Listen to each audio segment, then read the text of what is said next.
শহরের মতলব উত্তরের ঐতিহ্যবাহী চান্দ্রাকান্দি গ্রিন ক্লাব খেলার মাঠ অবৈধভাবে দখল ও প্রচেষ্টার হাত থেকে রক্ষার দাবিতে প্রতিবাদ সভা ও মানববন্ধন করেছে এলাকার সর্বস্তরের জনগণ। কারণ আমাদের মিডিয়াগুলো আসছে, আপনারা দয়া করে লাইনে এসে দাঁড়িয়ে যান। আমি আবারও বলছি, অনুরোধ করে বলছি, মানববন্ধন শেষ হয়েছে এবং ধন্যবাদ যতক্ষণ পর্যন্ত না দেবো এতক্ষণ পর্যন্ত আপনারা দয়া করে খেলার উপযোগী করা যায় বা খেলাধুলা হয় সেই দিক দিয়ে বাংলাদেশ ক্রিকেটে এখন বিশ্বকাপ করে তারা এখানে খেলাধুলা করতে পারে তাদের দেহটাকে।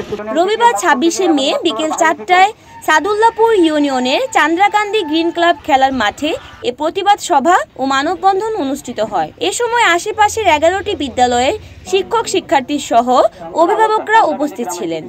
মানববন্ধন ও প্রতিবাদ সমাবেশে অংশগ্রহণকারীরা জানান, এলাকার খেলার মাঠ দীর্ঘদিন যাবৎ অসাধু ব্যক্তিরা ইট পাথর রেখে দখলের পায়তারা করছে। মাটি দখলদার মুক্ত করে শিশু কিশোরদের খেলার জন্য মাঠ উন্মুক্ত রাখার দাবি জানান তারা। রিপোর্ট করেছেন চাঁদপুর প্রতিনিধি সুমন আহমেদ, NAN TV।